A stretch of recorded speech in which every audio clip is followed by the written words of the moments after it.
கட்டிக்கிட்டேன் உன்னை பார்த்துதான் மாமா உன்னை பார்த்துதான்.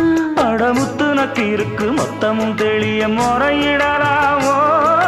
சுத்தர கண்மல சிக்கன என்ன சிறையிடலாமோ?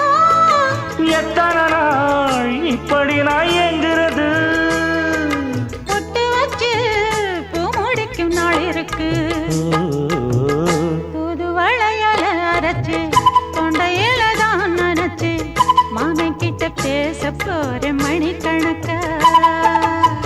தூண்டாமணி விளக்கு தூண்டி விட்டு எரிய வச்சு உன் முகத்தை பார்க்க போற நாள் கணக்கா.